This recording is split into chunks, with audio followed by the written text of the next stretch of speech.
بسم الله الرحمن الرحيم يا أيها النبي اتق الله ولا تطع الكافرين والمنافقين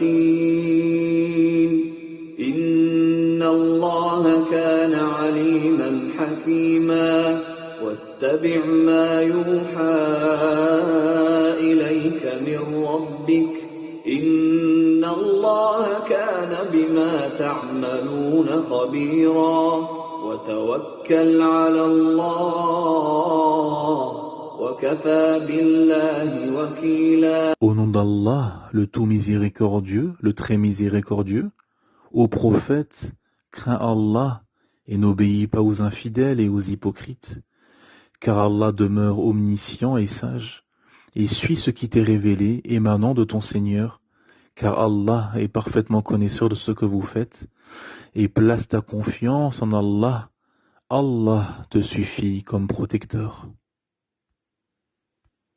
Assalamu alaikum wa rahmatullahi wa barakatuh, que la paix soit sur vous ainsi que la miséricorde et la bénédiction. Aujourd'hui, donc, premier épisode de la série sur les méditations autour des versets, des sagesses ou des récits prophétiques que nous allons faire tout au long du mois du Ramadan, Inch'Allah, bi'idhnillah. Donc dans ce premier épisode, nous allons méditer sur un verset magistral, le premier verset de Surat Al-Ahzab, la Surat les Coalisés, la Surat 33, verset 1, donc le premier verset, où Allah subhanahu wa ta'ala enjoint la crainte d'Allah ta'ala au prophète Mohammed sallallahu alayhi wa sallam directement, subhanahu wa ta'ala. Où Allah subhanahu wa ta'ala nous dit, أعوذ بالله من الشيطان الرجيم يا أيها النبي اتق الله ولا تطع الكافرين والمنافقين إن الله كان عليما حكيما. Traduction dans le sens, ô prophète, crains Allah et n'obéis pas aux infidèles et aux hypocrites, car Allah demeure omniscient et sage. Subhanallah, la profondeur de ce verset. Ô prophète, crains Allah et n'obéis pas aux infidèles et aux hypocrites, subhanallah, car Allah demeure omniscient et sage. C'est entre Allah et le prophète Mohammed sallam. Allah Ta'ala envoie une injonction au prophète sallam. Crains Allah. Allahu Akbar. Subhanallah, imaginez-vous. Subhanallah azim. Et ce verset magistral qui a été révélé suit justement à une coalition qui a été faite entre des tribus juifs, des tribus arabes et les Quraysh. Justement, ces tribus étaient parties à la rencontre de Abu Sufyan, radiyallahu anhu, qui était pas encore musulman à cette époque-là, et qui était le chef de la Mecque, et qui leur demanda justement des soldats qui savaient que les Quraysh étaient en guerre contre le prophète sallam, et qui leur demanda des soldats pour aller combattre le prophète sallam. Abu Sufyan leur donna 6000 hommes, ce qui leur permit d'atteindre la somme d'à peu près 10 000 hommes, et il se dirigea tous vers Medina Munawara.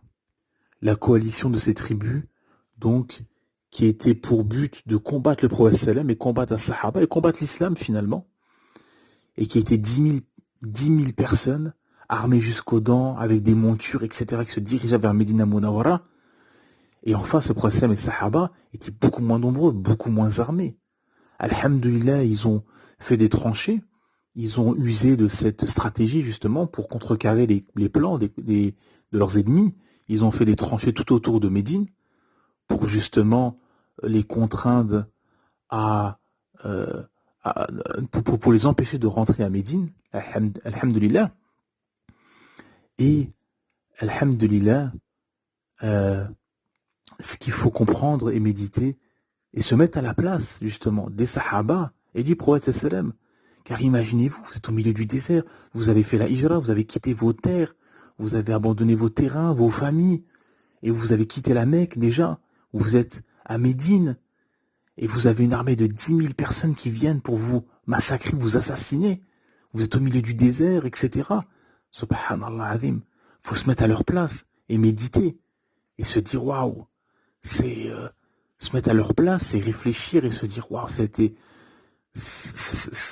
vraiment une grande épreuve, et c'est pour ça qu'Allah Ta'ala nous dit, un peu plus loin dans la même sourate, Allah Ta'ala nous dit, quand ils vous vinrent d'en haut et d'en bas, de toutes parts, et que les regards étaient troublés, et que vos cœurs sont remontés dans vos gorges, vous vous êtes fait alors toutes sortes de suppositions. Les croyants furent alors éprouvés et secoués d'un grand choc. Subhanallah azim. Et c'est ce que Sahaba ont subi. On subit un grand choc. Et ça a été très dur. Et c'est ça qu'il faut comprendre, les frères et sœurs, se mettre à leur place, se dire, imaginez-vous, vous êtes au milieu du désert, vous avez 10 000 personnes qui viennent pour vous massacrer. Subhanallah azim. Et c'est des êtres humains comme nous. Avec tout ce qui caractérise l'humain, on est faible, on est craintif, on a des peurs, etc. Donc on est des humains faibles. Allah Ta'ala nous a créés faibles. Allah subhanahu wa ta'ala a créé l'humain faible. Et alhamdulillah, au bout de 25 jours, lors d'une nuit glaciale, il y a eu une tempête, des orages, des vents, qui a mis sans dessus dessous et qui a fait chavirer les tentes des ennemis de l'islam, et ils ont dû rebrousser chemin et ils ont dû fuir. Alhamdulillah, et cette agréable surprise qui fut visible le lendemain matin au réveil du prophète Mohammed sallallahu alayhi wa sallam et des compagnons radiallahu anhum, ce qui fut visible pour eux, cette agréable surprise où justement les ennemis de l'islam avaient quitté et avaient fui, subhanallah azim. Grâce à Allah subhanahu wa ta'ala, gloire à Allah ta'ala, alhamdulillah, car Allah ta'ala ne manque jamais à sa promesse. Et Allah subhanahu wa ta'ala a demandé de craindre, Allah ta'ala. Lui a pas demandé de construire l'arme nucléaire, de construire des chars ou je ne sais quoi. Il lui a juste demandé de craindre Allah subhanahu wa ta'ala. De craindre Allah ta'ala, de suivre ce qui t'est révélé, le verset 2, et de placer ta confiance en Allah, car Allah te suffit comme protecteur, qui est le verset 3. Donc, elle est là la méditation, subhanallah azim, et c'est ce qu'on va retenir aujourd'hui de ce verset. La méditation, c'est la crainte d'Allah Ta'ala et la confiance en Allah Ta'ala. Dans toute chose, dans tout projet, même si tu doutes, tu as peur, aie confiance en Allah. Car il n'y a rien qui bouge dans cet univers sans la volonté d'Allah subhanahu wa ta'ala, car les créatures sont insignifiantes et le Créateur est immense. Allah subhanahu wa ta'ala, en un clin d'œil, peut éliminer toute cette planète Terre. Subhanallah azim. Donc tes ennemis qui viennent, qu'ils soient 10 000, 1 million, l'arme nucléaire, ce que vous voulez, c'est Allah Ta'ala qui te donne la victoire, quoi qu'il arrive. Subhanallah azim, mais à condition de quoi? À condition de craindre Allah subhanahu wa ta'ala. C'est cette injonction qui a été faite au prophète Mohammed sallallahu alayhi wa sallam, qu'Allah Ta'ala a enjoint au prophète sallam la crainte d'Allah Ta'ala. Et comme nous disent les ulama, les savants, c'est que dans chaque projet que tu vas entreprendre, dans le travail, le mariage, un voyage, une guerre, l'entrepreneuriat, n'importe quel projet, faire des enfants, etc., n'importe quel projet que tu vas entreprendre, crains Allah subhanahu wa ta'ala, où que tu sois, à n'importe quel moment, crains Allah subhanahu wa ta'ala et tu réussiras. Place ta confiance en Allah, crains Allah subhanahu wa ta'ala, n'obéis pas aux hypocrites et aux menteurs et aux infidèles, place ta confiance en Allah, crains Allah subhanahu wa ta'ala et tu réussiras dans ce bas monde et dans l'au-delà. Inch'Allah bi'idhnillah. Subhanakallah wa hamdik. Shadu an la ilaha illa ant. Astaghfiruka wa atubu ilayk.